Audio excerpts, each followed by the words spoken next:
Throughout history, we have seen people make powerful choices that have resulted in transformative change and powerful movements. Nelson Mandela, Greta Thunberg, Mary Robinson, Malala Yousafzai, and Rosa Parks. I resisted the idea of being mistreated and pushed around because of my race. We have seen people power, or social movements, grow from an individual idea, from a small group's determination to change something that they felt to be unjust, unfair, or discriminatory. To make that one small change, creating a better world. Power can be defined as having control, authority, or influence over others. This can have positive and negative results. Power can be abused and seen as evil, biased, or undeserved. Power can be seen as good, even-handed, positive, and transformative. It can be something inherited, gained, or given for exercising values that will help move and empower others for the good of people and planet. Power inequalities have been in existence throughout the history of humanity, and they are still very much present in today's world. Power is key to understanding the relationships and structures that have historically shaped who we are and how we live, creating new and exciting opportunities, but also potentially negatively exploiting people and planet in the name of global capitalism and progression.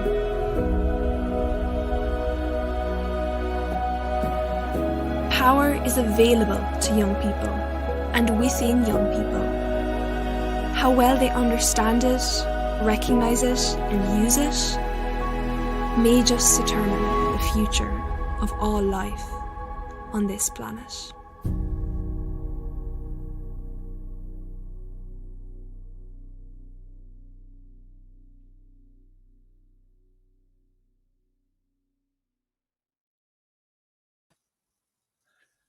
How is it going, everybody who has tuned in? Like, it almost feels like we need to take a moment. That video was absolutely phenomenal.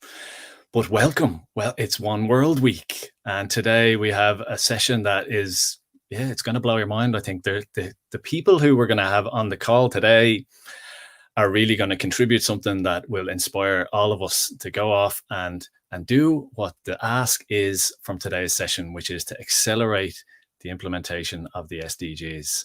And before I start getting into it, can I just give a shout out to NYCI and the team in the DevEd team. The work, what's already happened this week is phenomenal. You're setting the bar very high, but it's really, really been exciting to link in every evening, some of the mornings, to check in on the content. And really, if like One World Week has been something that's been physical every year. We've had huge events in the Aviva, in the RDS, and this year you didn't just try and tick over, you reinvented One World Week. And I think anyone who's tuning in and has been involved in any of the stuff during the week or on social media, you've really, really excelled this week. So absolute huge shout out to the team in the background. So everyone who's tuning in, you're really, really welcome. Why are we here today? We must talk about the SDGs during One World Week. We must talk about Agenda 2030. We must recognize the role of the youth sector in this work of transformation. And we must honor that role in a way that is kind of tangible, so that we go away and do stuff. So we can think about it, we can talk about it, but we have to be going away and doing. And we know that like 5 years, the SDGs have been present.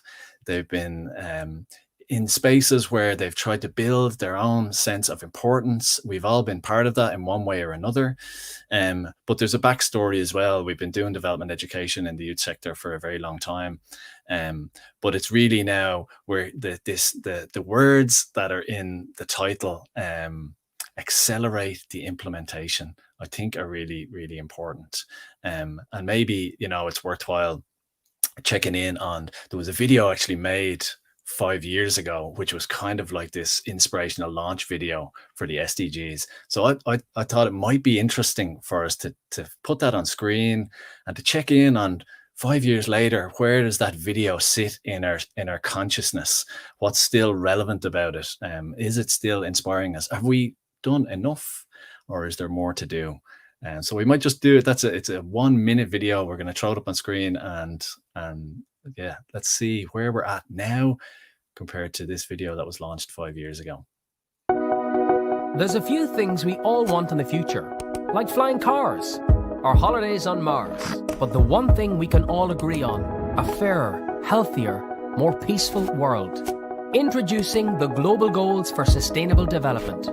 World leaders from 193 countries have committed to achieve 17 new global goals between 2015 and 2030. End extreme poverty, fight inequality and injustice, and fix climate change.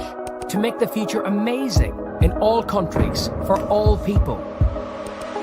We know that global action works, but we need you to get informed about the new Sustainable Development Goals, to educate people and hold politicians to account locally, nationally and globally. All achievements start with a decision to act for people, planet, prosperity, peace and partnership. Become a leader in your community. Tell everyone.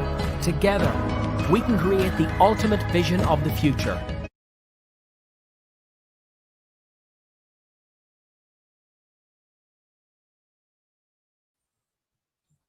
There we are.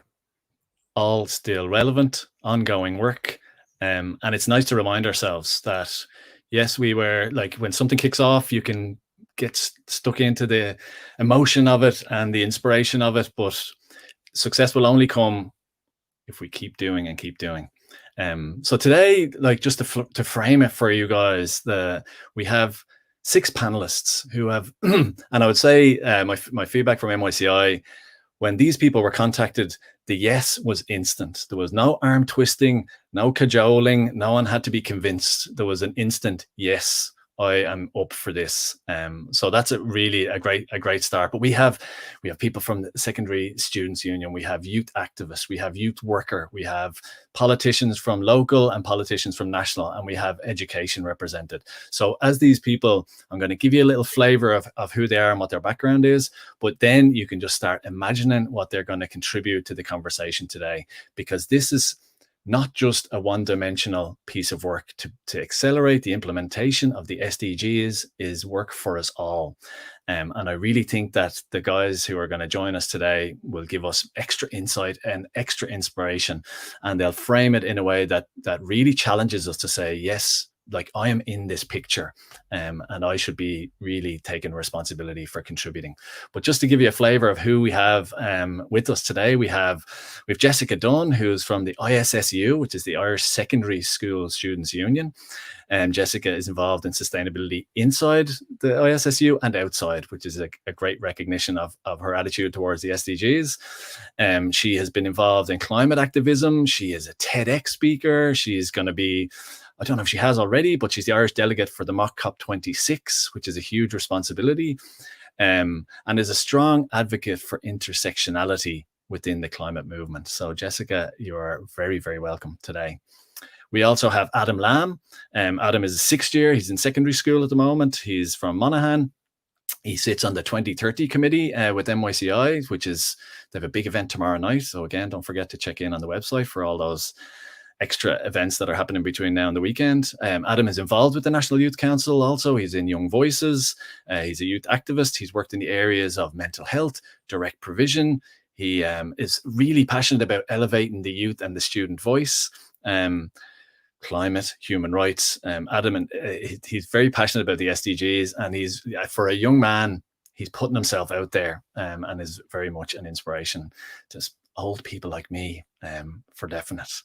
We also have Cate O'Connor, who's a youth work legend from Tipperary, very well known in the youth work sector for the stuff that they do. One particular piece of work that Cate's involved in is the Global project. And that's about connecting young people with local and global. We saw it and we heard it in the videos, and it really is a big part of this work, connecting the local and the global.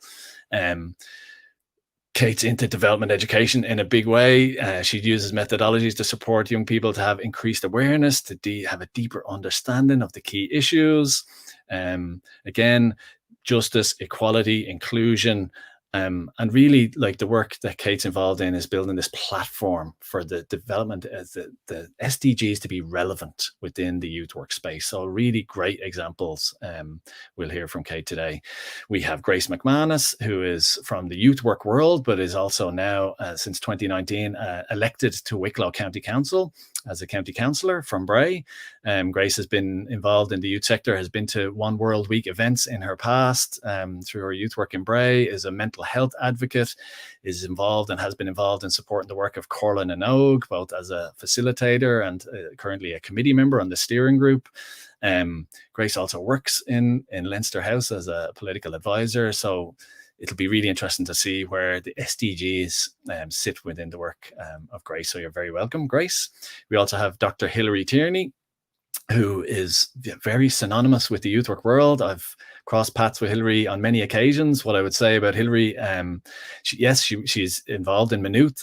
She's a lecturer in the Department of Applied Social Studies, but works across the department's programs, theory, policy, practice, supervision, professional skills development, research, and like the really building the potential of youth work to have an impact is at the core of everything that Hilary does. And I would say that, you know, even in my experience, Hilary, the dev ed dimension of youth work has been present in Hilary's connection with the sector since day one, since Hilary was a youth worker herself. So that kind of consistency of the development education approach has been really loud and clear, and now currently being part of the 2030 consortium. And again, this world of global youth work is really important for Hilary.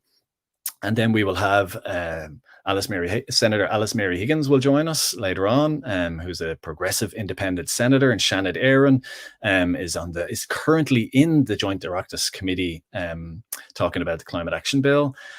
So maybe she'll tell us a little bit about how that went when she joins.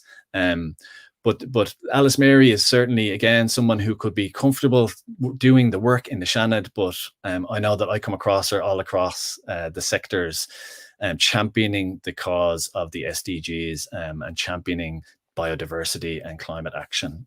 So it'd be great to have her when she lands. So that's who we have today, folks. So we're going to bring them on screen and kick off the conversation. What I'd say as well as they're landing is, if you're tuning in on YouTube and you have your chat box open, give us a flavor of who you are and where you're from. It'd be great to get a sense of who's tuned in. And throughout the conversation, pitch in, give us some questions, give us some comments, your own analysis. Really, we want you to join the conversation as much as possible. And if you ask a whopper of a question, we'll throw it in the mix, and we'll see how the guys respond. So welcome, everybody. Really, really delighted to have you in here. If I wasn't here holding the fort and moderating, I'd be tuned in to the maximum and I'd be typing in my questions myself, but I'm delighted to be able to host the conversation. So we're going to kick off straight away, and that the first question, which I think is actually a great opener, and we're going to give each of you a chance to answer this one from your own perspective. But it's really to kind of, so you all, you have your individual lives, but you're all here with a role, and you're involved in work in one way or another connected to the youth sector. But what I'd love to ask is, can you tell us where the SDGs are relevant and present in your role at the moment? And because I think that gives everyone who's tuned in a flavor of the fact that they can be relevant across multiple different spaces and sectors. And I'd love, Jessica, if you wouldn't mind kicking off and giving us a sense of where are the SDGs present and relevant in your role? Sure, yeah. So, I mean, to start, I'm the region officer for ISU and Dún Laoghaire-Rathdown. So that means that I represent the voice of the students in the Dún Laoghaire-Rathdown region. The climate movement has been primarily led by the youth, and therefore it's kind of a natural crossover with the work of the union. Many region officers and NSE members have been involved in climate activism before. Students are impacted greatly by the climate crisis, and their voice is an imperative one when we are discussing solutions like the SDGs. Not only is every student greatly affected, students in MAPA and direct provision are being affected by the crisis now. And in ISU, it's our job to represent the student voice. And that job is all too important when we look at sustainable development goals. As a region officer, I worked on the SDG Awareness Week to educate people about these. I've also worked with the sustainability officer, Beth Doherty, several projects surrounding the SDGs. And as sustainability officer, her role is focused on the sustainable development goals. And of course, this role has a lot of crossover depending on the goal. And other officers like Saoirse Exton, our equality officer, is heavily involved with the sustainable development goals. And as a union, we fully understand the importance of the sustainable development goals, especially for young people. And therefore, they're really present in all aspects of the role and of the.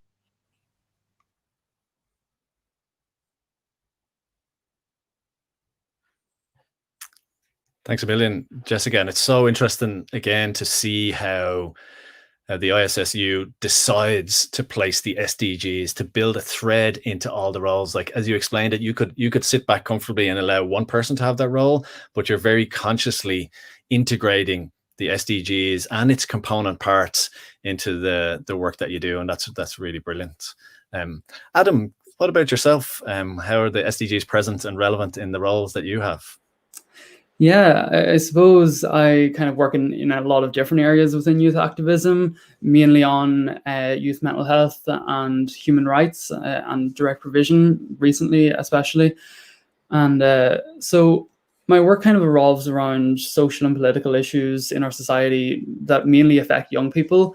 As I have, as long with other people on this kind of panel discussion, I've worked with the ISSU, I've worked with Corlean and Og and many other bodies and NYCI, obviously, to represent youth voice within this sector. And I often find that most of the areas that I'm working in will tie back to one or more of the SDGs. For example, I'm currently working on my own project, which is with the Irish Second Level Students Union, working on mental health education in second level students. And that links very heavily to the SDG goal number 3, which is good health and well-being. And having my work tie back to this internationally recognized framework of goals really allows my points and my goals to be easier understood across different sectors, and also makes it easier for me to gather support for the initiative and for the issues to be clearly identified by others. And then it's also very easy for me to evaluate how my initiative has impacted or has had an impact based on the sub-targets, like all the aims and targets within each goal. And then also, obviously, with my work on the Young People's Committee, the Youth 2030 Committee in NYCI, we've done work over the past year that falls under a couple of the Sustainable Development Goals, such as number 11, which is Sustainable Cities and Communities, 13, which is Climate Action, and our projects such as the Youth Manifesto and Climate Justice ties very heavily to these two specifically. And also our kind of, when we spoke at the EEAC annual conference, which was hosted by the NESC, NESC, we talked about just transition and how that is important and relevant to young people's lives, how it affects young people and how it affects the youth sector in general. And that very heavily ties back to, say, SDG number 11, and it can be very helpful for us to then see within SDG number 11, what is specific to this goal? What is SDG 11 all about? There's sub-targets in there. There's statistics and data from all across the world. And it's very helpful for us to then develop a campaign that ties directly into an internationally recognized issue and a goal that countries around the world have agreed to work towards. So that's kind of affected many different areas that I'd work in as well. Thanks a million for that. I mean, again, it shows that you've given a really good example of how we can zoom in to the SDGs, and there's stuff there when we zoom in, there's targets, there's more. So you're not inventing what needs to be done as such, you're just finding your way to bring something, to shine a light on something, or to let it even inform some of the activities that you do. So, and it reminds us, I think, that there are other groups in other parts of the globe who are doing the same thing, and then there's more power if you find a way to connect with them, but to know that you're on the same page as another group, and that you're working off the same targets, and that you're zooming in, and that you see the relevance of individual SDGs and how they can drive and inform your work. That's really great. I'm going to ask Cate to come in. And I don't know if Alice Mary has joined us yet, but if she has, yep. She has. Welcome, Alice Mary. Thanks a million for joining us. So we'll just fill you in. We've had Jessica and Adam have just given us a flavour. You might have caught some of it. We're still doing the quick round, so you haven't really missed anything. So you're very, very welcome. Brilliant. So Cate, would you give us a flavour? I know that there's a whole long story of connection to the SDGs for you, but so give us a flavour. How have they been present and relevant in your role?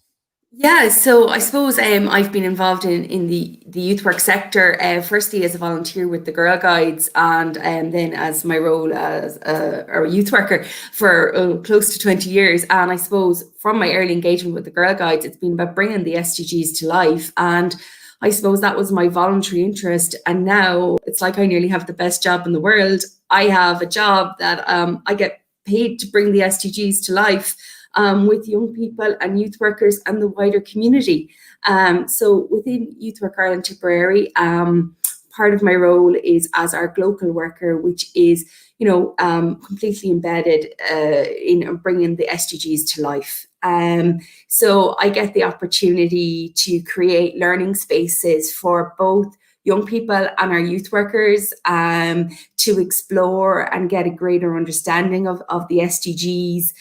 Help them to get real about them in 2020, and like what is the reality today, not only locally here in Thurles, in Tipperary, and but also in Ireland and wider afield, and connecting with young people across the world where we can. We did a What Gender Means workshop where a group of young people designed that, and what they did was they picked countries where we tried to connect with other young people to see what it meant to be a girl or a boy in those countries. So really, really exciting to be able to create a space to let creativity flow, to empower, I suppose, the future leaders, the young people to see where their passions lie, to see, you have a room of young people, some will be really passionate around climate action, some might be gender equality, others it could be poverty or equality, and to see where that goes and that potential goes. And I suppose to bring the youth workers with you on that journey, and,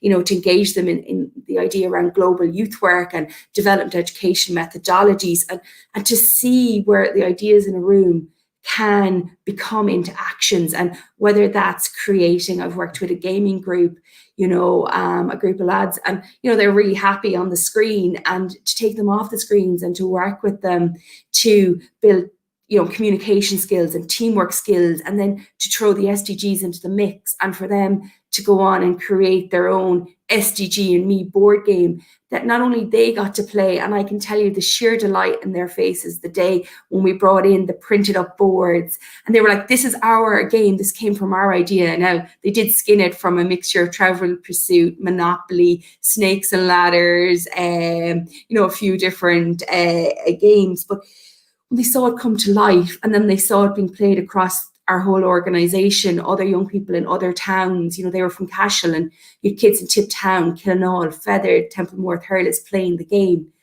And then, we entered it in the Troker Game Changers Award, and they won the youth category. And, to take them on that journey was just really powerful, and to show them their own power. So I suppose that's what I get to do in my job. I get to bring young people, youth workers, our board of management on a journey of embedding the SDGs into youth work in Youth Work Ireland Tipperary and sharing that with the wider community. So yeah, delighted to be here to share about that today.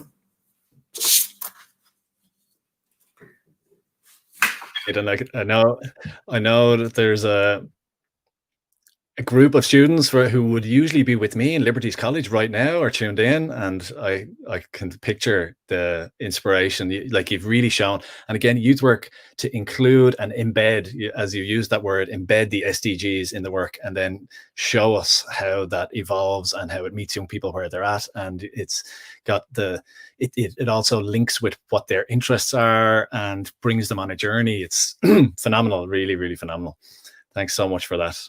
And we move on to Grace. Maybe can you give us a flavour again as a county councillor? People might wonder, a county councillor, why would the SDGs be relevant for you? And I suppose the journey of the SDGs from 2015, there was an agenda to say it must land in political spaces. It must be relevant there, but we can say it. Can we do it?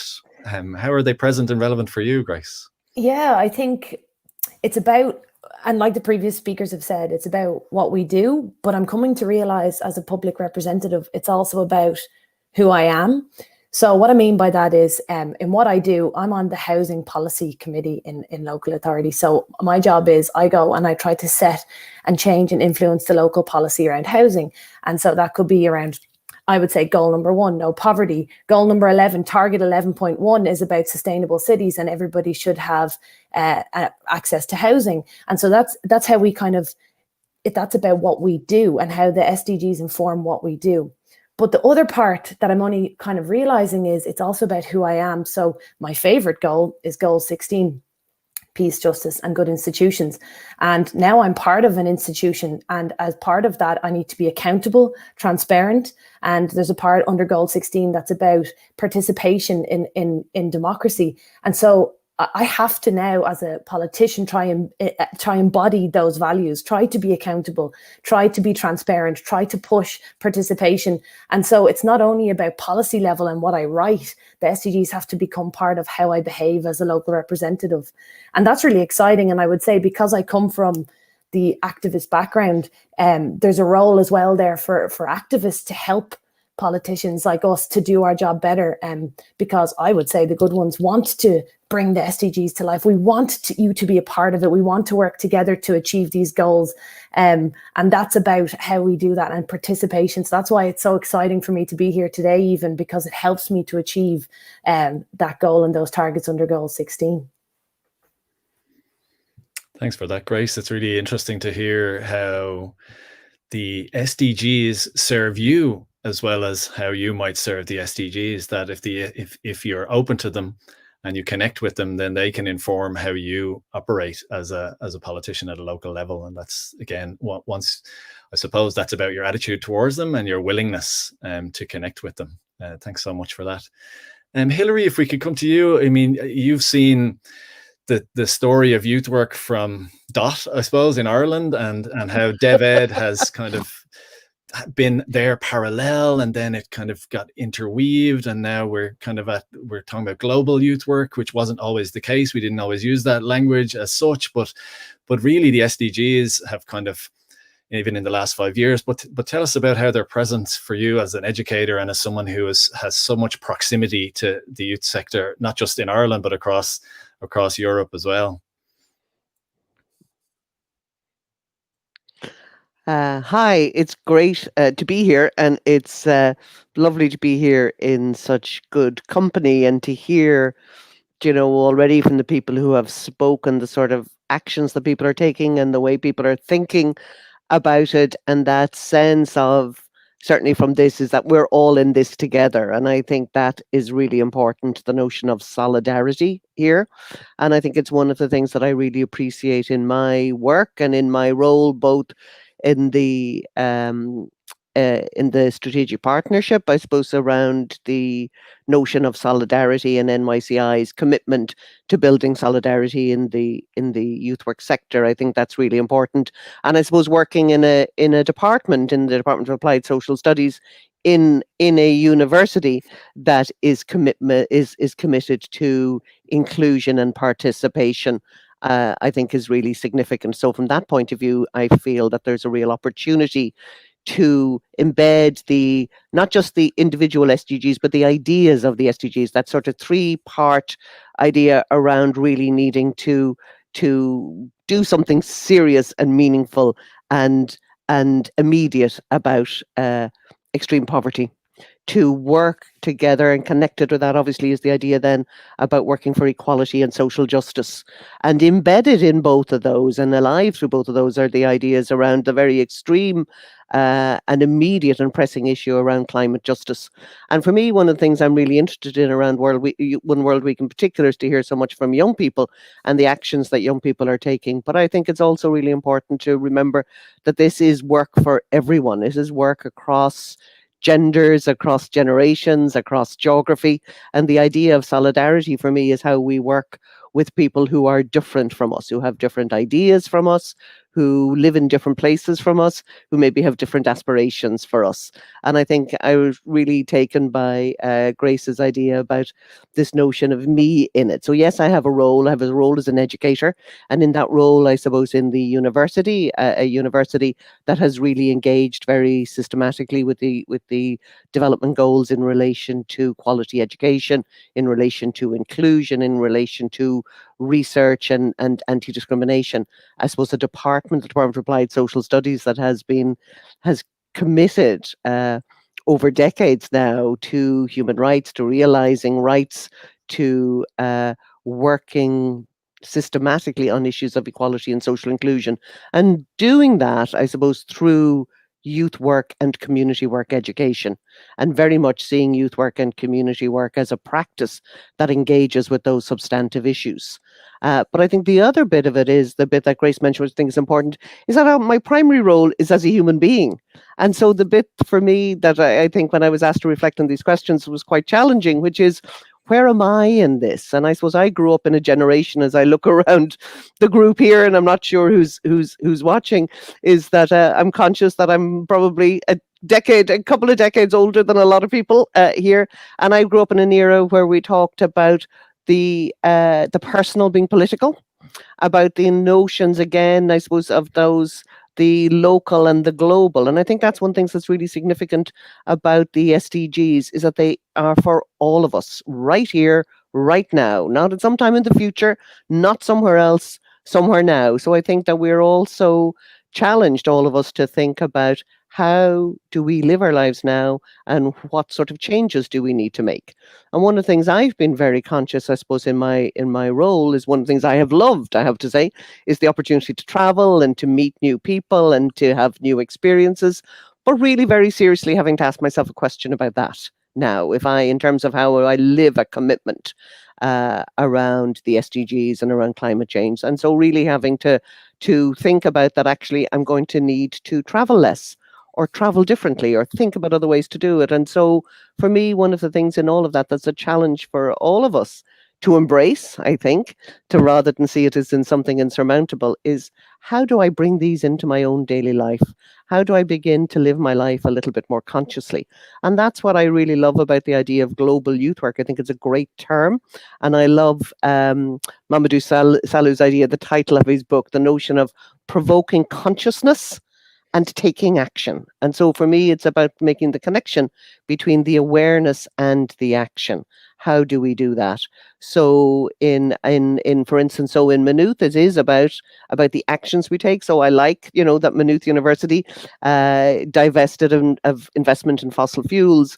I like that Maynooth has a green campus, that there is a conversation, I'd say, every faculty meeting about the Green Campus Initiative, about the Sustainable Development Goals. And I think that's something really significant maybe for all of us, is how do we bring the goals into our daily lives, into how we express ourselves. And I think for me, it is really a question, I suppose, that not acting is not an option, and silence is not something that we can do. But how do we begin to find ways to work together and to find the spaces where we can act? And I suppose we've been very lucky in Maynooth, and particularly in this partnership, where we've gotten to act, and I've I get to be part of a great team of people with NCI, with the National Youth Council, around, say, developing things like the new certificate in global youth work and development education, where in turn we get to engage with 20 youth workers from all over the country in an inquiry into our own practice, into exploring some of the ideas, because these are big things. The things we've been asked to do here, the ideas we're being asked to engage with, are big ideas. They're challenging ideas, and the solutions, while they may be obvious in some cases, the actual steps to instigating those solutions in a sustainable way is really challenging. So I think it's the spirit of inquiry in that group, and the spirit of how do we as practitioners develop our practice, our insights in ways then, as Cate talked about, to actually make this become alive with young people, and to be about the ways that we are in the world as much as the ways we do things in the world. So yeah, that's me. It's a great time to be involved in this, and I think the SDGs give us a really great framework to tackle very substantive issues and find ways of expressing them both in our own lives, in our organizational lives, in our community lives, and in our national and global lives.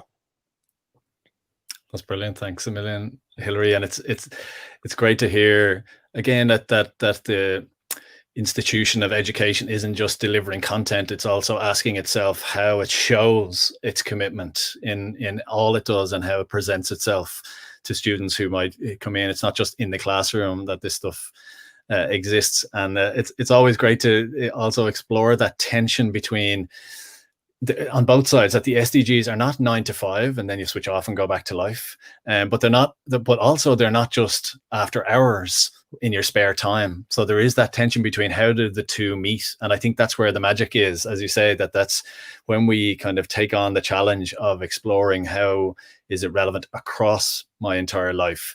Then, and if we can activate that power, then yeah, we're definitely in a space where change can happen. So thanks so much for that. Senator Alice Mary Higgins, we invite you to come in next. And again, like, we know that you're a national politician in the Shannon. You have lots of work to do there. And as I said, I know you weren't here, and I referenced that you could easily take up all your time doing Shannon related work, but you do a lot more than that. I've seen you at PPN events where you're championing the issue of the SDGs, you're zooming into the climate stuff, and you're relating it to human rights. And so tell us where it sits then in terms of your role. Well, I think it's what other people have just described, is that the Sustainable Development Goals, they are this shared vision, a global shared vision around how people can live together in a kind of more equal and more sustainable way on a shared planet. And that's, that high level. And I think a great global achievement is that a moment of vision like that is there, but it's also that real blueprint. And I think this is the challenge, is translating it into a real practical blueprint. And that is there in the targets and in the indicators, making sure that it comes into effect, and also making sure that we're not making policies that actually take us backwards. Because that's, sometimes the SDGs can only get thought about when they're center stage, and it's really important. It's almost even more important that we think about them when we're making policy in other areas.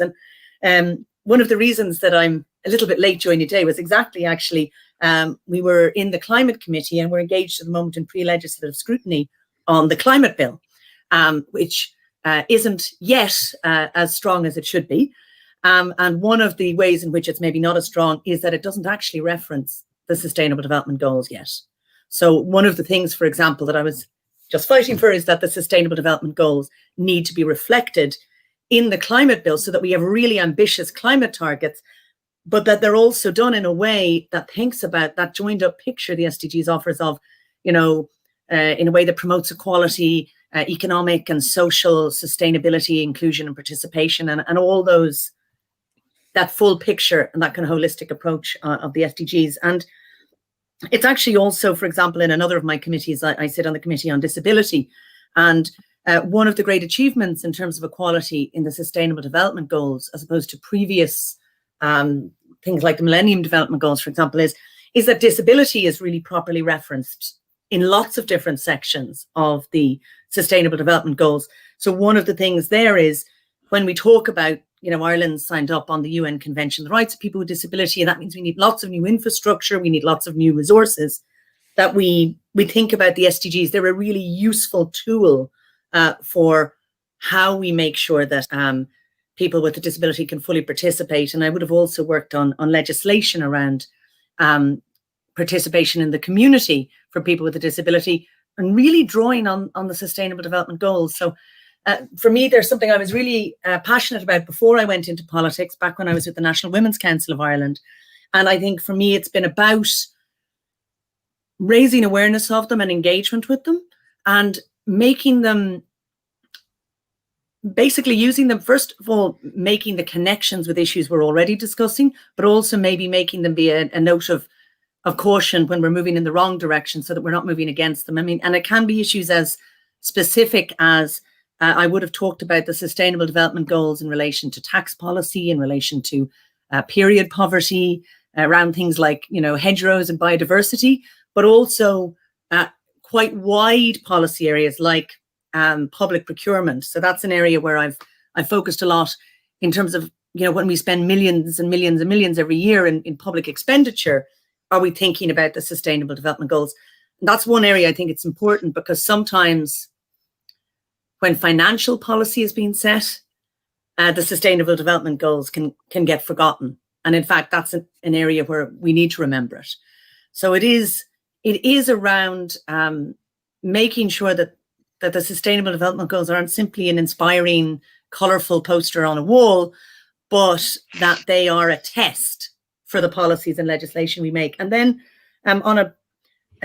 aside from the legislation and the committee work, in terms of increasing engagement with it, I would have worked, as was mentioned, with with PPNs or with local councillors to kind of engage with them about that. But also, I have set up in this new Oireachtas a cross-party group on the Sustainable Development Goals. And we have 20 members at the moment that come from a wide range of parties. And what we do is we almost work together to see, to make sure the Sustainable Development Goals are being discussed in the different committees that we're on, in different bills, and we check in on how we can collectively champion the SDGs. Sorry, I keep gesturing with my hands, with the Sustainable Development Goals. And we would have also written to all of the different ministers, because at the moment every department is drawing up it's what they call the Statement of Strategy. So that is what each department wants to do in the next 3 years. So one thing we would have done in that new Sustainable Development Goal group that I set up is we wrote to every minister to say, talk about how you're going to reflect the Sustainable Development Goals when you're making that strategy. And then just quickly then on an international level, I was really struck by, I heard just one or two of the speakers before I joined, and they were talking about linking with other groups and linking internationally. And that's something that is really powerful about the Sustainable Development Goals, is that it's a common language, it's a common reference point. So, rather than each country kind of feeling like, we have these problems around homelessness, we have problems around sustainability, we're worried about green spaces, sanitation is an issue. There's a common language so that when we talk about things like equality or inclusion or participation, we have reference points that we can use together. And that's really important. So I was one of the founder members of a group called the Parliamentarians for the Goals, Parliamentarians for the Global Goals. And that's actually an international group of national parliamentarians who it was originally founded by the former environment minister from Denmark and by a senator from Mexico. And they are really looking to say, let's discuss as parliamentarians how the implementation of the Sustainable Development Goals is going. Let's, for example, if we're all encountering similar blocking points, or if one of us encounters an obstacle in terms of one of the Sustainable Development Goals and manages to get past it, that we can support each other. And it allows us to collectively raise our ambition, and it allows us to learn from best practice. And that's exactly what I was hearing in terms of some of the youth groups were discussing with each other and linking with each other internationally, because it is in the end one world. So we are interdependent on each other in our achievement of it. Though, of course, countries such as Ireland, which have better resources, do have a responsibility to really lead as much as we can. So, I mean, that's maybe a sense of some of what I'm doing. Thanks. Thanks so much, Senator Alice Mary. And it's great to see, and it's so interesting again that you could say, or a politician could say, well, my focus is on this issue, and there's lots to be doing on that issue. But when you draw in the SDGs and build a relevance of the connection between the two, then you are doing the same work as a politician on the other side of the globe who might also pull the thread into and like you say, then that really does feed into this shared sense of ownership. And momentum is a word I wrote down in my notes as you were speaking. Momentum is the word that jumps out, that and from all of the speakers, that it's not something that we can dip in and dip out. It's something that has to be, and I suppose today's event is really about how do we lift the momentum a little bit. And just to say to people who are tuning in, and we've some deadly comments coming in already, thanks for that. But we also have a graphic recording artist who's with us, and Esther is capturing the essence of what's been said, and she's going to share a little bit with us now about where we're at so far. So there you go. There's a little bit of a flavor of, and all the artwork will be distributed and disseminated by MICI. There you go. Thanks a million for that, Esther. Do you want to give us a flavor yourself, Esther? Or is my yes, it's on now. Hi, good morning, everyone. Yes, I am a graphic recorder, so that means I'm listening to the things that you're saying, and I'm bringing them to life on this piece of, it's not paper, it's my iPad. And yeah, it's very inspiring listening to you, and I actually come from the community development sector myself originally, so I can connect to a lot of things that are being said, and I hope I've done them justice on this graphic, and I'll be here throughout the session, and maybe there'll be more to see later on. Thanks a million, Esther. That's fantastic. It's always exciting to see I'm always in awe of the talent of being able to translate something from listening into artwork. So eternal respect for that skill. So we're going to move into a conversation now, and let's kind of start digging into some of the things that really drove the idea of today's event. And one of them was for anyone who hasn't seen the resource out there who's tuned in, check it out on the website. But the emphasis this year in the One World Week resource was power, and this idea then of activating power. And how can we? And it's really interesting, I suppose, in the most simple sense, people might think that power is only something that's bestowed or taken. And we saw with some of the videos at the start that it comes in lots of different shapes and sizes. But for us, we were curious about how do you see that you can activate your power? And again, when we think about acceleration and implementation, accelerate means to build speed and to increase, and implementation is to deliver on something. And that's a process usually. So we're really looking at, but this idea of activating your power. And I might throw to Adam first, even to say, and maybe Jessica as well, that you, from the point of view of young people, and I know that there's the Fridays for Future was a real show of power. But in your when you look across the SDGs and this idea of implementation, how do you feel that you can activate your power, or what examples do you guys have? Yeah, even just to oh, sorry, Jessica, if you want to go ahead. You go on. Shouldn't I? That's my fault. No, you go ahead.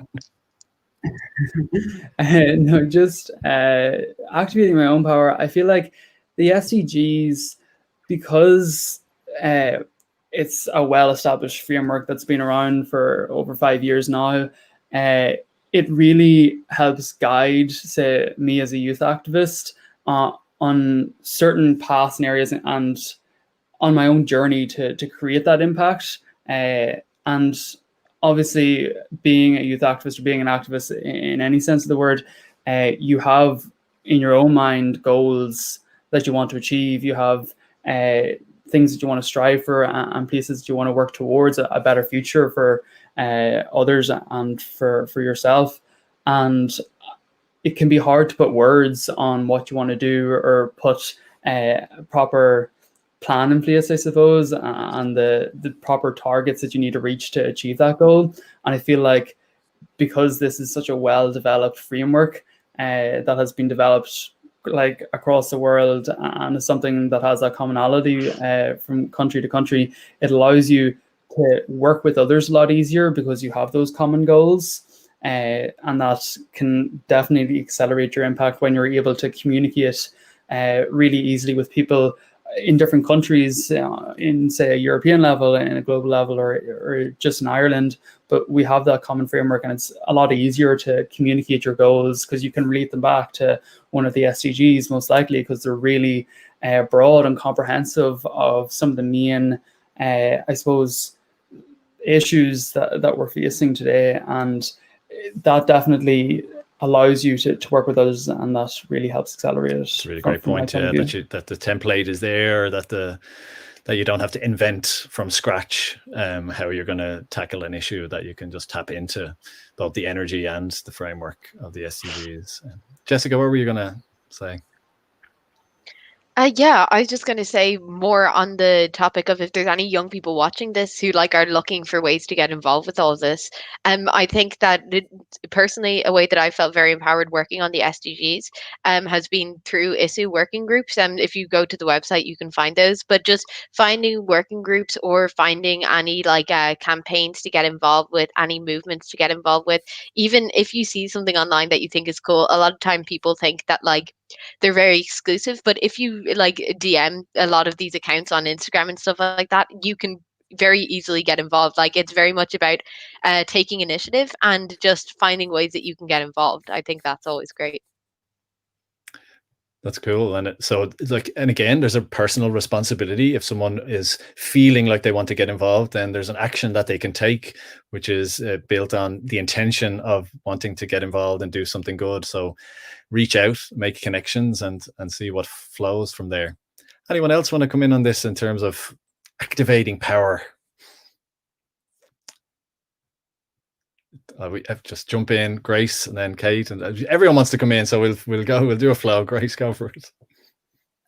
I just what came to mind straight away of activating your power, when I think what youth work activated my power, no doubt. So I was always interested in issues that are affecting the world, and in our youth project when I joined, every year we would do a thing called Issues Night, and Issues Night was about a global issue, and we would explore it, and then we would do active learning, and we would do debriefs, and then of course we did normal youth work things, but the development education thread was always in our youth work. And then we got involved with the National Youth Council. And when I think about the effect that had on me as a teenager and a young adult, getting to speak at things even, I would be so nervous. But the National Youth Council gave me a platform with which to practice that. And now, of course, in my day job as a county councillor, I need to use that skill. So for me, my power and my experience in practicing of skills was activated by youth work. And I will say, for both youth workers watching, but also young people, I think youth work is such a unique space where we can share wisdom. We're so lucky as young people, and I was so lucky back then to get to meet people like, I'm going to call him out now, Dermot was my youth worker way back when. But Val, who runs the dev ed work behind the scenes in the National Youth Council, those people who, whenever I went out into the world to explore if I could make change and I had a howler or I was struggling or I didn't know what to do, I could come back and say, guys, what do I do next?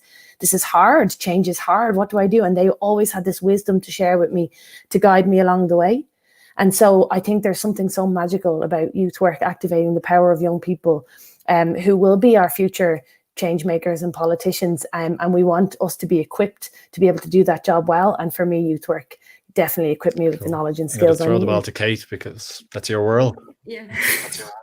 Yeah, I was going to say that's the magic of youth work. I mean, I can remember just over a year ago, have working with a new young person on our junior board and kind of introduced them to the SDGs, and she kind of looked at me, she went, I'm no Greta Thunberg, like, what can I do? And, you know, trying to show her power. And I suppose that's the magic of it. It's empowering the young people, not only to use their power, but first to see their power, to see they have power, to see they have influence, to show them what's possible and their reach with their own ideas, and to show them their own potential, and to help grow their confidence and their skills. And, you know, like, there's something really magical in that. And, you know, and I suppose that's partly why I love youth work. I love my job, and I love what I get to do. And, you know, we're here faced in a global pandemic, and I worked with a group of young people to run their own social media campaign this year, and in October. And,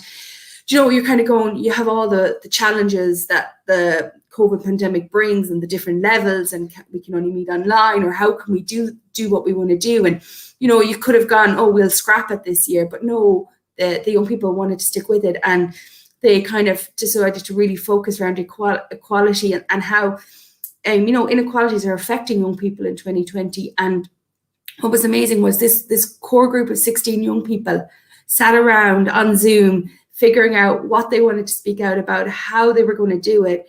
And, you know, through August and September, and then in October, it came to life. And I was just chatting with them last night, kind of reviewing it, and showing to them, you know, across that 1 week, you know, you had 1,200 people engage with your social media posts, liking, sharing, or commenting. Like, there was 3,000 plus people, you know, engaged with what you did. And there was a reach of over 10,000, and being able to show that back to them, you know, and to have that young person who a year ago said to me, you know, I'm powerless. What can I do? To be able to turn around to her and say to her, well, something that you dreamt up and you actively added to had a reach of over 10,000 in 1 week. And, you know, and to see her put herself forward to run for chairperson of a committee, you know, from a year ago feeling powerless to now seeing her ways to, you know, activate her power. And that's just one of the many young people that I get to work with. So yeah, it's really magic. And I guess when we look at youth work and think about power, the power to adapt, the power to overcome hurdles and challenges, that's all in the mix as well before we even get to the substantive work of the direct work with young people. Youth work has really excelled during these tough times and has really shone through. And when we think about the working definition of power in the resource, it's impact and influence. Do you want to pick it up, Hilary? The idea of power, you know, because it can be means we need to get comfortable about having uncomfortable conversations, you know, because we live in a society that thinks about power in very particular sorts of ways, and almost this idea that there's a limited amount of power to go around, and somebody has it and somebody else doesn't have it or can't have it. And it's so, in a way, I think what engaging with the development goals allows us to think about is to begin to think about power in a different way, and to challenge some of the fears that we might have about power, and I suppose think about collaboration, to think about sharing power, to think about notions around empowerment, and how that, yes, you know, to paraphrase Spider-Man, with great power comes great power, great responsibility, but in some way how we use those responsibilities well, and that we work with young people and with ourselves in our own communities, whatever those are, to have those challenging conversations about power, to think about it differently, to live it differently, to enact it differently, and to share it, and to be willing to confront sometimes then the fears that come up. And we see it. I mean, we see it particularly through the recent election in the US. Do you know what I mean? About how power was misused, how fear was used to stoke, you know, entire communities' sense that something was going to be taken away from them and given to somebody else. So I think there's very, very challenging conversation. I do think absolutely youth work does change lives. And one of the ways it changes lives is to give, is to really create opportunities for young people, not just to, because I think power is also about you have to think you have power and believe you have power. And that is one of the powers we all have, is the power to think. So the notion that youth work can engage young people to really begin to think about their lives and the lives of the community around them and their place in the world, and then to take action, I think is just one of the coolest things about youth work, and what makes youth work, even after all of these decades that I've been hanging around in this world, just such an exciting place to be, because the possibilities are endless for what it is we can achieve if we're willing to work together and meet with, in a very inquiring and potentially even joyful sort of way, some of the challenges about how do we live peaceably with and alongside each other on this amazing planet. That's brilliant. And I think it's such an important message to have, to really see power as something not separate to or not elsewhere, that it's there to be grasped or to build, to get close to it and explore. And then within that, again, the values and principles of youth work will always have a positive impact on how it's used or how it manifests in the work that we do. Do you want to add to that, Alice Mary? Power and I think it's great that it is a theme that people are looking at this year, because I think for me, I think maybe the key things is that it can start anywhere and that it can go anywhere. So in terms of starting anywhere, it can start for people. It can start in terms of, I love the description of the games, coming through gaming, I know so many people have come to social justice issues or feminism, for example, through the arts, through engaging. There's lots and lots of different ways to start to engage and use your power in the collective work of kind of shaping what we share in the world. And that's really important. It can begin, one of the really, on a practical level, I think it's really good, as was said, I think that, you can reach out to local groups who are doing things. If you see them, almost anybody is delighted to hear from anybody else who will share and engage. So, to reach out, if there are groups that are working, as Jessica was saying, on the Sustainable Development Goals, on climate, or even if you're part of other groups that are focusing on a really specific issue. And, and again, it could be unions. If you ever have a chance to join a good union, always do that, because it's important. It adds, collective power is great when you add it together. So you could begin in youth work. It could begin in your workplace. It could begin through the creative work that you're doing. It could begin with maybe a group that are focusing on one really particular issue, be it like around disability or around gender equality or whatever it is. And you can be the person in that group who says, this work we're doing, it actually links to the Sustainable Development Goals. And maybe we can form alliances with that other group that are working around, pedestrian access or local parks. And it's a way to form alliances. So you can be the person who makes those connections from your group or that project to that wider piece, and indeed beyond your local area and to groups elsewhere in the world, because you have that language. So that's one thing. But it's also important to remember, because that if you're on your own, so if you feel on your own, so maybe there isn't local projects that are really active, or maybe there isn't a great youth work support. The Sustainable Development Goals, it's a little bit like, the UN, when there was the Human Rights Treaty, or the Human Rights Declaration of Human Rights, they belong to everybody. Even if your government, even if all the spaces you're in aren't engaging with them, they're still yours. And I think similarly, the Sustainable Development Goals, it's a mandate for everybody. So, even if you might be the only person, it feels like in your particular school or town who's concerned about them, you aren't on your own, because this is something that globally has been agreed with. You have that mandate and you share that mandate with everybody. So if it's an EU commissioner or a minister or, a local representative or a councillor, you can be like, that thing that we're both meant to be doing together, it's the Sustainable Development Goals. Like, you have a joint mandate. They obviously have maybe more responsibility in terms of accountability and delivering it, but it's a common piece. And I think that's empowering, to know that you've a reason to be in a conversation with this on the Sustainable Development Goals with anybody. And that's kind of what I mean with the go anywhere. It's really important that people aren't told is that idea that power is limited, or this is the bit where if you are following an issue or driving an issue, don't let somebody put a ceiling on your ambition of where that conversation goes. If it comes to a point, and this is what Grace, when she talked about policy, in the end, I always said about policy, it's just decisions we make about how we live together. So if you have an input to give into those decisions, and if somebody says, actually, that's set by, the company policy or the school policy, you say, well, let's have the conversation at that level. And then if it becomes Department of Education policy, you take it up to that level. If it's EU policy, and that doesn't mean you have to do all of that, because you're going to find allies along the way. There's times where you pass the ball to others, but you don't have to leave the field, if you know what I mean. I'm bad at sporting analogies because I'm not very good at sport, but if you know what I mean. But you pass the ball to others who can take it forward, but you stay as an interested, relevant person. And also there's times when you need to pass the ball to others, not because they have maybe more obvious power or more capacity, but maybe because they have less power.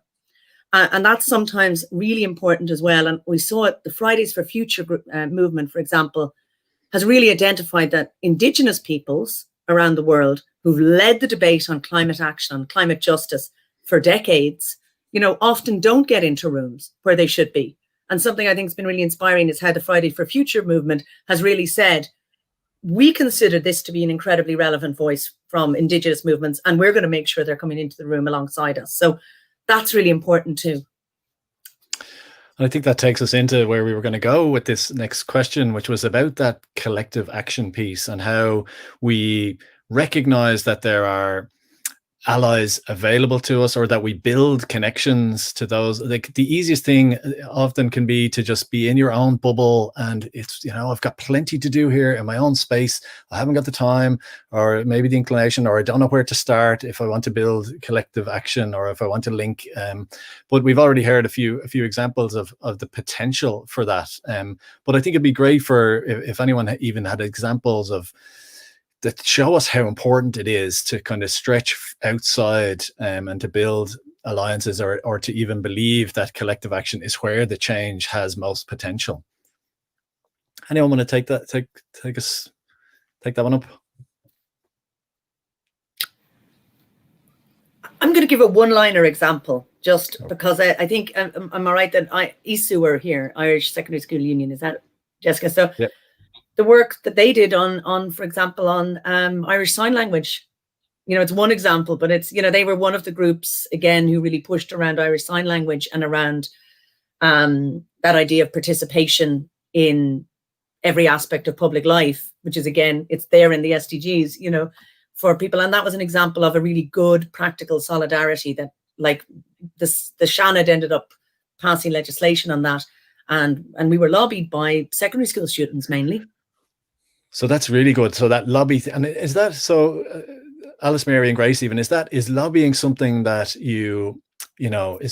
do you invite people to? Is lobby a fundamental part of your work? That piece of it is an invitation to say, yeah, contact me with your stuff. We'll engage and see where it goes, or is it something you like that? I'm not saying you, but do politicians dread the idea of someone else having a say or trying to influence? Because it really there's power in lobbying, I suppose, and that the young people are not afraid to activate that sometimes. Well, like I would say, yeah, you can't be an expert in everything, right? Although I will say Alice Mary is close, but like watching her work, but you can't. So even in my role as an advisor, I used to do and I still do a lot of stuff on mental health. And mental health legislation is complicated, and I know what I'm trying to achieve, but some of the most useful conversations I've had is when I pick up the phone and ring the NGOs, the stakeholders out there on the ground doing the work every day, who can say, here's the top 3 things that are a problem with this legislation, or here's what, and I know that they're coming from a similar value set or mission as me. And that's where I think there's such an exciting time in politics, where there's this thread now between activism, shared values, youth work, and political spaces. So for me, and we often talk about lobbying sometimes in the negative sense, where it's big corporations are lobbying to stay in control. So lobbying doesn't mean one thing, but politicians have to decide what lobbying they listen to. And certainly for me, the activist lobby and the experts by experience on the ground of services or NGOs who are campaigning are crucial to both my work as an advisor and as a local rep, because you give me the information that I need and understanding. And if we have that relationship, then I hope that I can try represent you, but also that you are helping me to do my job better. After all, if I wanted the same things. I want to deliver the Sustainable Development Goals, and my role is to bring that stuff into the arena. But if I don't have someone telling me what I need to bring and helping me, then I'm going it alone, and I won't do it as well. Does that make sense? Cool, deadly. I could also talk about a collaboration, not necessarily with Youth of Canterbury, but in my other voluntary capacity. I've been a Girl Guide all my life, and if anyone were watching the live stream last night where the Irish Girl Guides did a session, I've been involved with Voices Against Violence program, which was where the World Association of Girl Guides and Girl Scouts, which there's actually over 10 million in 150 countries, right? It's where they partnered with UN Women to develop a resource that was around bringing to life what is gender-based violence, gender equality, SDG 5, and how can you engage conversations with 5-year-olds to 25-year-olds on this topic. And, the power of the collaboration there and of the reach of, say, Girl Guides around the world is, the Irish Girl Guides have that program and they're delivering it in Ireland with young girls. They've over 10,000 members,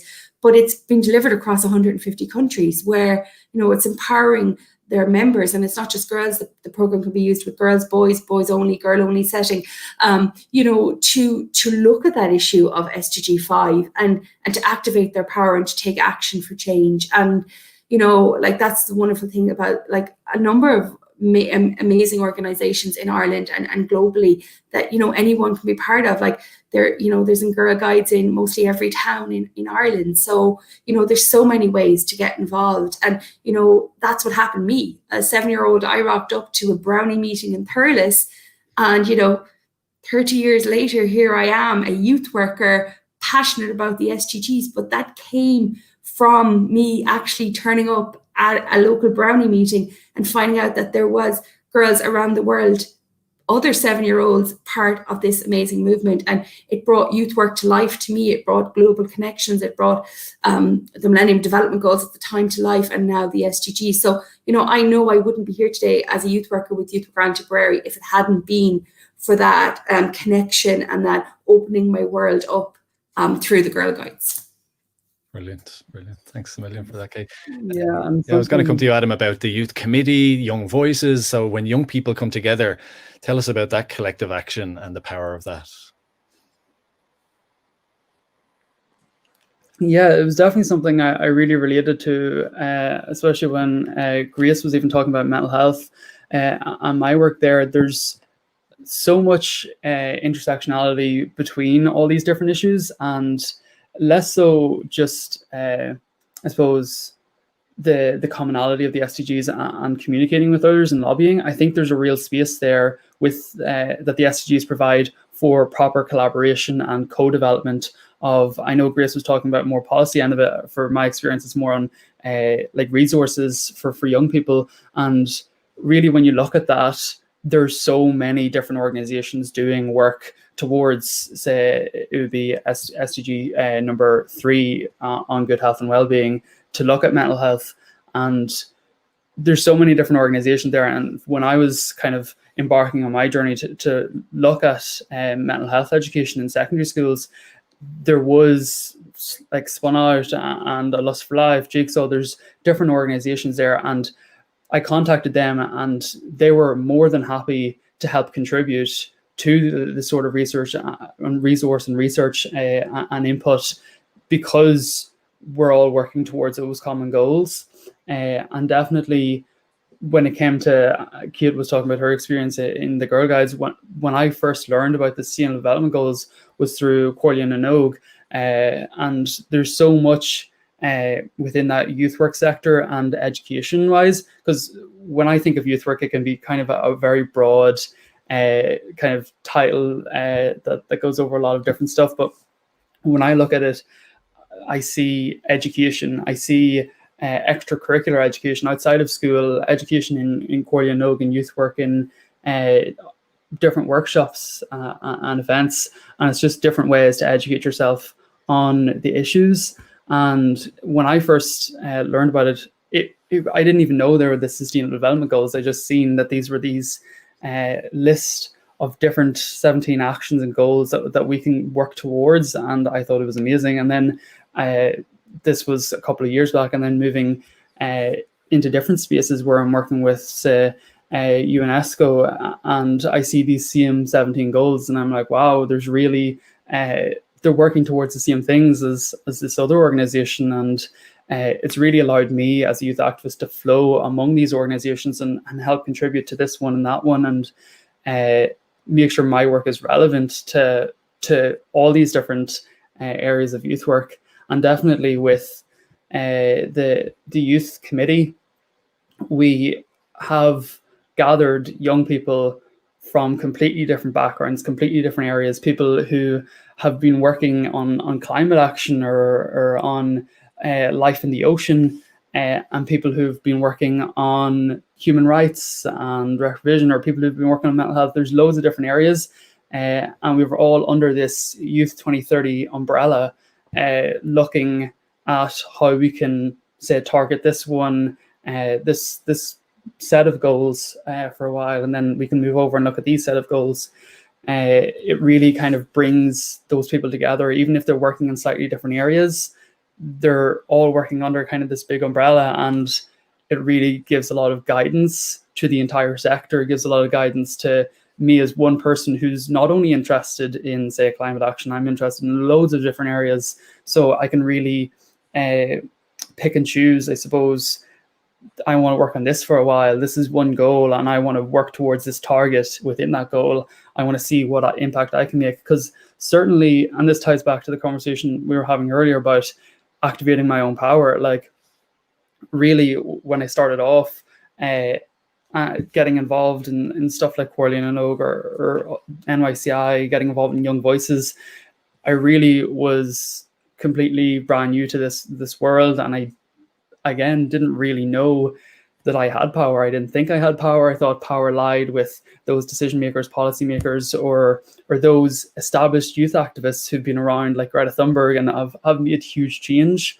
I thought that is where the power lied, but really, and I thought Cate's example of the board game and even of the social media campaigns, definitely I can relate to that, because within my own work, working on social media campaigns, I've seen that as one person, you're never really working as one person. That is kind of one of the points I was getting towards, was really, when you're embarking this journey, there's always going to be a team around you, and there's going to be a team because of those common interests, those common goals. And once you have that team, you can really work together to create big impact, even as starting off as one person, not realizing you have that. Definitely the education in the youth work, the education that you get from getting involved in different youth work activities, really is very applicable in activism and in making a change and a difference, because you do get to learn from those who have gone before you, I suppose, and have kind of embarked on your similar journey, that there is power to be had there, and there's power to be developed, and it kind of lies within you and stuff like that. Totally. Thanks, Adam. I wonder, Hilary, could you give us a flavour of the sector, maybe, and how, we have colleagues from Trócaire, Concern, Goal, Idea, Worldwide, Global Schools, and how do they manifest their collective action, and what impact does that have in your experience?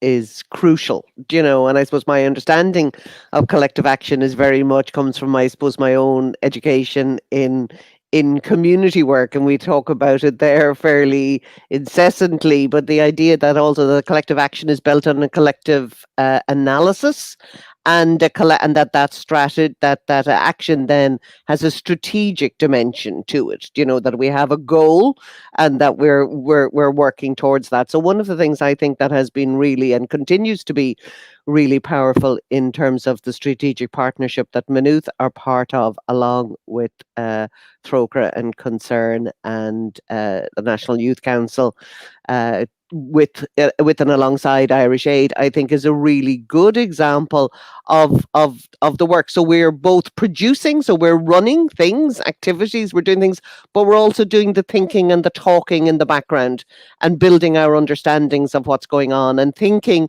not just of, say, something like One World Week or the certificate or various actions, but thinking of 3 years' time, 5 years' time, 10 years' time, 20 years' time, and what we need to do in order to create the sort of world that we want to be in, we want to live in some way. So I think that bit is really important, is that the work is multidimensional and that we need to give it the time for those dimensions to get enacted.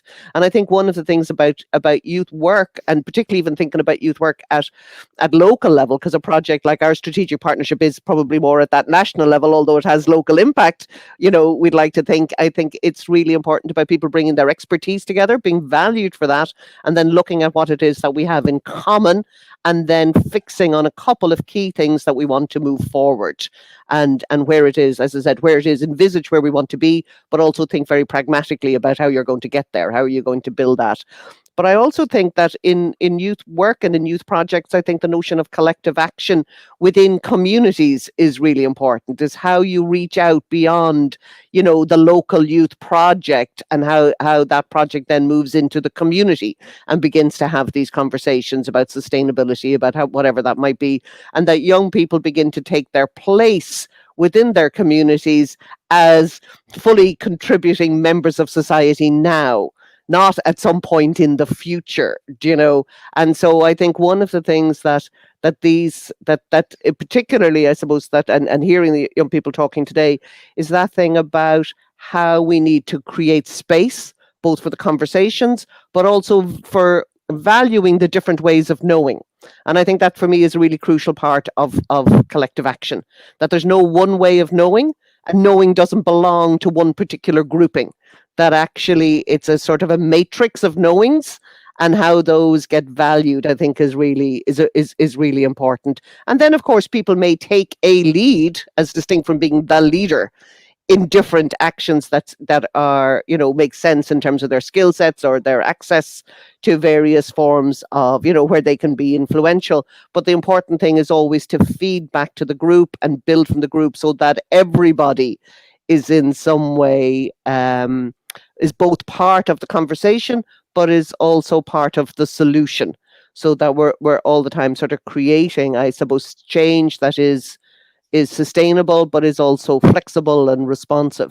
So I'm certainly really excited about the particular partnership that we're in. So I think building that solidarity, bringing that collectivity in youth work, but then also reaching outside that, I think, is really important. So whether that is to, as Alice Mary mentioned, is to the unions, to the politicians, to schools, to people living in your community, I think that's just the essential part of it, is that matrix of connections towards a goal. I don't know if that makes any sense, but it's brilliant. It's really insightful, and it's that outward looking, like you can be in a collective but still be outward looking, and there's other actors that might be relevant and that are worth connecting with, and if you don't look out, then you won't notice them. Jessica, do you want to share your sense of the power of the collective action? Yeah, sure. I was just going to say that I got involved in activism through climate activism, and I know a lot of young people who had similar stories to me and then got involved in broader activism afterwards, or people who got involved from like mental health activism, LGBTQ activism. And I think that there's a great thing where these sort of like more broad organizations like ISU or Corla, they almost work like collaboration in themselves, because you have people coming from completely different sides and then coming together to work on these collective goals. And I've just found a really productive atmosphere, and when you get all this different feedback from all these different people, and yeah, I just think it's incredible. But I think that every time that we work on something, and every time that we have all of these different voices, we get a much broader approach, and we end up being a lot more productive than if we just have our small bits of a movement. And again, isn't that about attitude and about saying that there is a value on people who disagree with me or who have a different point of view or might see things differently? And if I'm open to sharing space, as what's said already, and kind of seeing that we might navigate our space or ourselves to a common ground, and it's worth the effort, rather than just being isolated or saying my view is my view. So that's a really great example. Alice Mary, did you want to jump in? Yeah, no, I did, because I mean, actually, I think what was just described there, and what Hilary also described, that matrix of connections, I think that that's really important. I mean, the Sustainable Development Goals are big. You know, it's transformative. It is around changing almost everything. So it is a very, very big piece. And because of that, I think one of the great things is that's hard to do just on your own. What we can do collectively is being okay with its complexity, and being able to have those different connections. They're really important, not just because they're powerful, but also because divide and conquer is a danger, and it will sometimes actually be actively weaponized and actively used, where there's going to be that attempt of, you know, saying, I don't know, if you care about LGBT rights or you care about workers' rights, they're different and you have to prioritize or you should choose, rather than saying, for example, these are connected things, that these are, and because we're trying to change a whole giant system, to recognize that somebody else might have a really good insight into their experience of that system. So if somebody's a traveler, they might know a little bit of something about how housing policy affects them that you don't know, but that's going to contribute to when you're trying to make a better housing policy for everybody, you know, together. So it is around, I think, recognizing that those insights they're not competitive. It's exactly that. It's not a ranking. It's not a competition around that. It is around ensuring that we get different. It's almost like, you know, it's like you see a different part of the system according to where you start from it. And that allows us collectively to be more informed in making big changes. And I think that's really important because, as I say, we're not working with a blank slate. We're actually working with a deeply embedded system that's there already, and a lot of people who like it. And that's so it is really important that collectively, for example, actually we amplify brilliant ideas. Too often, really good ideas end up as pilots. You know, this one thing that happened in this one town, or this one, but it was what we want is what Cate described, you know, where a good idea like the Voices Against Violence gets amplified and happens everywhere. It's like with coercive control for us as legislators, that's around, you know, recognizing that psychological violence and control is also a form of sexual violence and abuse, and it's not acceptable. We lent very heavily on looking at that they'd done that in Scotland, and we were able to say, look what they did there. That gave us the power to push forward and get those changes in law in Ireland, and it's just beginning to have effect now. It's also important because in terms of lobbying, yeah, I always want to hear from people. Like, I love to hear from people because people know things I don't know, and they have ideas that I mightn't have thought of. But there are big corporations who are lobbying, and they have huge resources. Like, they have a lot of money. There's a lot of very big lobbyists, and if you're in politics, you do encounter, they are trying to contact and have influence. That's just a fact. However, while they tend to have a lot of money, and sometimes very shiny production values, and often designated people with more time than most overburdened community and youth activists have, what they don't have a lot of people. They are, in the end, just a few big corporations, really, and a few of their so they don't have that collective, that the idea of many people in many places with many different voices expressing concern or an idea or an alternative vision. They cannot have that genuine organic volume of reality on the ground. And we know it even from, you know, when we canvass, for example, you meet the people on the ground. That's a great thing Ireland does, where we talk to people at their doorsteps, and we just see that there's lots of people and lots of views. So that's a real power that is there. And that's why one of the things of collective action, that's really, really important. That we don't get divided and conquered, even in our country or even between countries as well. Perfect. That's kind of nicely kind of brought us together in terms of the topics and the collective action piece. And and time flies when you're locked into a really fascinating conversation, and the contributions.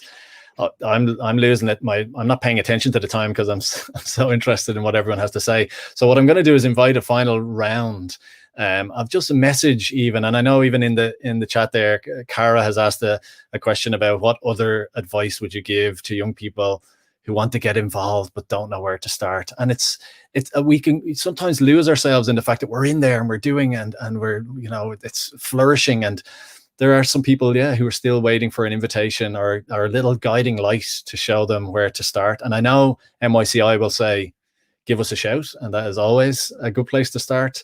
But I invite you, and I might start with Cate, but invite you to just give a final message or your final thoughts on this really, really important topic, but a fascinating conversation.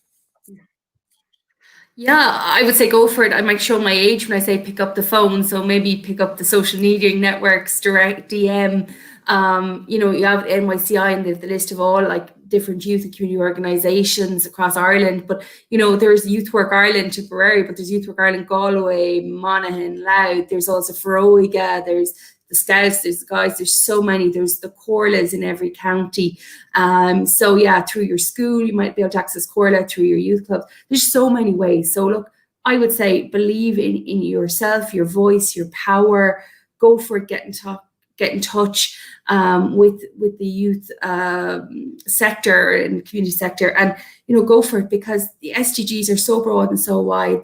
There's something for everyone to get interested in, to get their teeth into, to get a grip on, and go for it. And we can be all change makers, and let's go for it. Thanks so much. We can make Cate. a difference. That's perfect. The invitation is there, folks. Grace, you're going to invite everyone to get into politics tomorrow.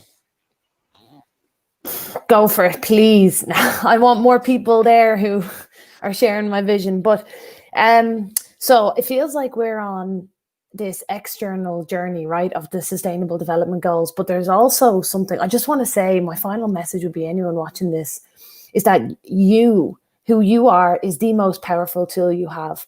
So we need people who are public speakers, who are legislators, who are policy nerds. We also need people who are funny, who are well-connected, who are extroverted, who, like me, can't remember things that happened and I need to write everything down. But, I'll talk to anyone, anytime. We need people who want to be in the background. We need people who want to be out front. And so the internal journey for the Sustainable Development Goals is getting to know yourself, your strengths, what works for you, how you mind yourself, how you self-care while you're trying to do all this activism, and then being part of, I think everyone has said it about the team that you find, and Jessica put it so well, that you meet all these people, and if you're able to say, hey guys, I'm an amazing graphic designer, so give me that part of the activism work, or hey, I'm really, really good at writing press releases and articles, I'll do that part. And that's where the power comes from. So you already have what you need to be part of this, and don't pretend to be somebody else, be yourself. And when we all come together and share the best of ourselves, that's, I think, how we'll deliver the goals. Thank you, easily. Grace. Thanks so much. Hilary?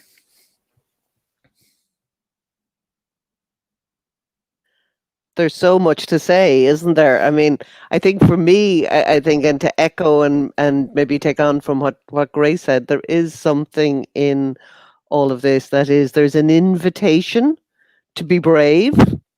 There's an invitation to take the first step, because that's all you need to do is take the first step, and then see where that takes you, and who are the people that you meet along the way. I do think there's a lot to be said in any movement, and this is a movement, because it is a movement for change, is to find your tribe, to find, and in fact, the tribe for this, for me, is all of human beings.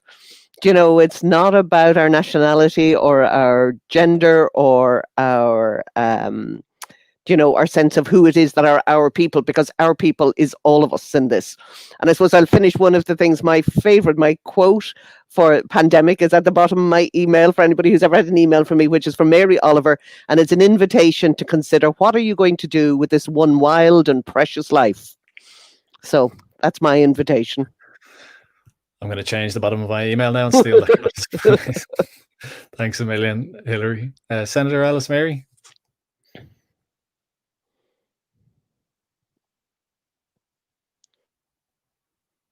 Oh, sorry. You're in.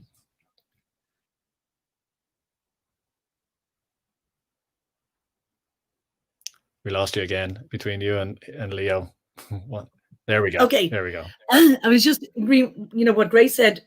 She's actually said one of the things which is around you start with your passion, where that is and what that is, and be it. And some people think about international issues first. They think about local issues, and I saw those questions. Where should you start? You start where your passion is, but then you let it take you further in that. But I think a core thing is just to be saying we are incredibly lucky. We're on the only known planet with life, and it's beautiful, and there is a huge power in that we each have, in terms of shaping what it means to be alive. We're all in that, but it is also important to recognize that I think caring about issues, even though it feels very hard, it should be on some level joyful, because you are being more alive, because you're seeing, I'm not just about me, I'm not just about my family, I'm not just about my community, but I'm about the more things you're connected to and that you care about, the more vividly you are living that one life, as Hilary described it. But also you're living life, you're creating change, but it is not all on you. And so there's times when things won't happen. Terrible people will be elected and huge backward steps will happen. And that, of course, you care about it. It's good that you care about it. It shows that you're fully alive, but also you're not fully responsible for that on your own. And we know it from, I see it as a legislator, and past, like, things happen. People who fought, on repeal, people who campaigned against the 1983 referendum, and then we had to wait till 2 years ago to get that to happen. But that work they did in 1983, though they lost, it was really important that people put out an alternative idea. And sometimes you're putting an alternative perspective on the table, and not everybody around you is going to take it up. But you planted that seed that there's a different idea or a new approach. And that really, you don't know at what point. I mean, I think there's sadly seeds under the permafrost that are coming out now that are sprouting like 1,000 years later. You know what I mean? Not that we need that. We actually need a decade of action. We have to achieve all of these things in the next 10 years. But at the same time, I think it's important not to despair, because I know that talking to young activists, sometimes they say, like, I feel this is frustrating, or they get 2 disappointments and things like that. And I'm not saying narrow your ambition. Some people will respond to that and say, aim lower, aim for less. I don't say that. I say, keep your sense of ambition, but celebrate the very fact that you have that ambition and each small step you take towards it. So give yourself the little celebrations along the way. Give yourself kindness in the setbacks along the way, and keep the big and transformative vision there in your heart all the time. Thanks very much, Alice Mary. Adam, on to you. Final message. Yeah, I suppose mine and that question that was asked in the comments there perfectly sets up what I kind of wanted to say, which was get involved. And I know it's a big message. How do I get involved? I think contacting people that you look up to, whether they be kind of maybe older activists or activists that you've kind of followed for a while, reach out to them and ask, what are they involved in? How can I help you? How can I get involved there? Or reach out to these organizations like Young Voices is a really interesting place to go and meet other youth activists. NYCI in general are always very helpful in guiding you along the way. Or whether that be your local Corleone and Og or ISSU, there's so many avenues there. I have went down so many myself. You don't have to choose one. You reach out to people, find out what you're interested in, what issue matters to you most. So maybe it is LGBTQ plus issues, maybe it is mental health issues, maybe it could be anything, but find out what is an important issue to you and find out who's working on it or what's happening in that area, and reach out to the people that are working on it, reach out to the organizations, reach out to especially local organizations. It's really, it's so accessible and it really makes a huge impact locally, not only locally, but nationally or internationally, starting from that grassroots and Grassroots movement is really what builds up collective and big change there.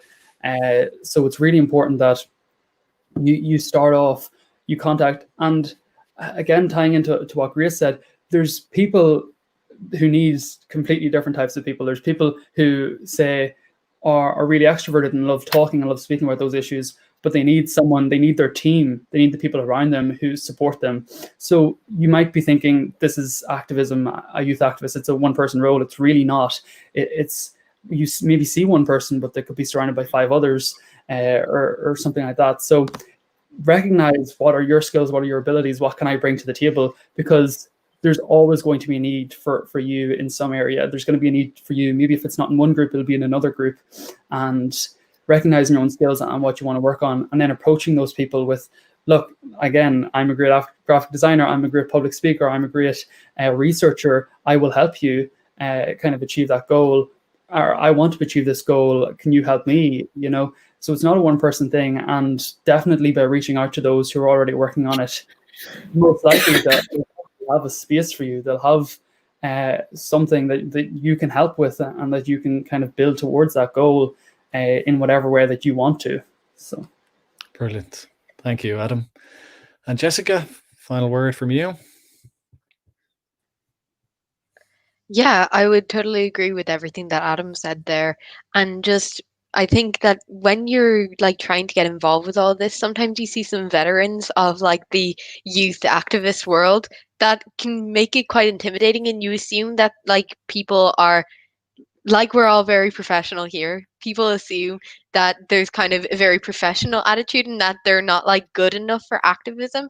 And just to say that all young people are still young people when they're involved in activism, you know, and we're all like we're all like just we're still teenagers at the end of the day, and we need all the help that we can get. So if you want to get involved, please do, because we need everyone, and it's such a great opportunity. I've only been involved for 2 years in student activism now, and I've done so much in that time. I've loved every moment of it, but I felt so empowered in myself. And there's been a long time where I wanted to get involved and I was too nervous to ask people about it. And then when I finally did, it just set this ball rolling, and I was able to do so much in that time. And just, yeah, if you want to get involved, please do. It's incredible. What an absolutely amazing final set of words there, Jessica. Thank you so much. Like we couldn't have scripted it better. So like, and it just shows everyone who's tuned in that this is real and it's flowing from the hearts and minds. And I mean, I might give Cate a chance to talk a little bit about the workshop, but just to finish up, I mean, we've gone a little bit over. Apologies for that.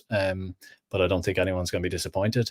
Alice Mary assures us that and it's great to see the lobbying has already begun. Why aren't the SDGs in the climate bill? And she is confident, like it's not, the work is not done yet. But feel free to contact your own local reps and make sure that they also want or know that you want the SDGs to be in the climate bill. But it's not a done deal yet. It's ongoing work. But thanks. Get them in there. We will. Cool. So and we might do we have time, Leo, to take a final look at any of the graphic stuff, and then I'll let Cate explain what the workshop, that's the extra activity. But Esther, where are we at?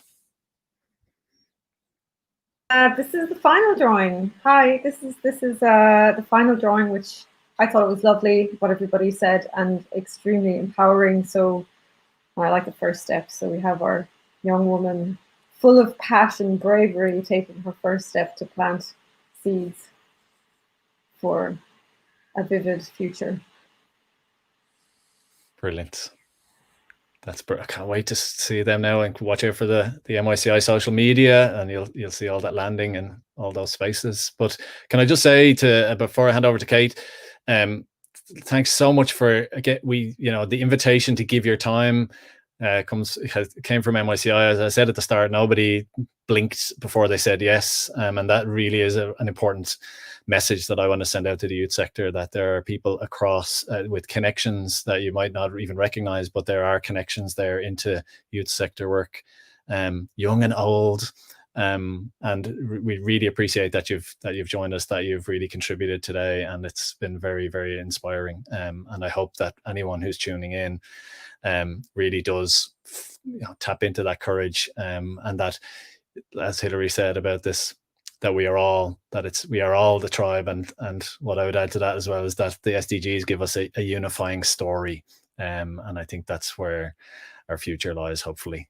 Cate, do you want to give us a quick sense of the workshop that's about to kick off in a few minutes? Yeah, I don't know if Leah's going to come in, but yeah, so we discussed it with Leo about having a optional extra workshop for anyone who wants to kind of see how Youth Work Ireland Tipperary has brought the SDGs to life with the young people and the youth workers, and to kind of just, it's around, well, I'd say at this stage it'll be a 45-minute kind of Zoom, really about bringing it to life and showing you the tools that you can use in your own youth work practice to bring the SDGs to life, and ways of engagement. So I don't know if there's an NYCI Zoom link, or you want me to give people the Youth Work Ireland Tipperary Zoom link. Leo, do you want to come in here? And I know, Leo, you talked about giving people a break.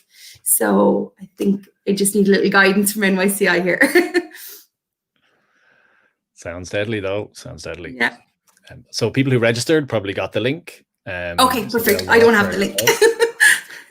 Sorry, the link is in the email for today's event. It's also in the comment box there. So we will kick off in about 20 minutes. So we'll say 1:05. We will be in a Zoom workshop, and Cate is going to bring us through some various activities that are SDG related.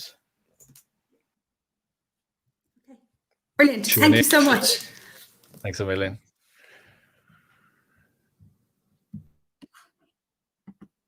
So thanks for tuning in, everybody. Really, really phenomenal morning with contributions from so many different spaces that you might not have imagined have a relevance to how we get the SDGs ramp it up a little bit, bring it through the gears, and ensure that we accelerate the implementation of the SDGs. Thanks again to NYCI One World Week. Unbelievable. There's more tomorrow. There's more on Saturday. Get onto the website. All the info is there. Thanks for all the comments. I know there's conversations happening in there among yourselves. That's brilliant. Thanks for the engagement, and thanks for tuning in. All the best.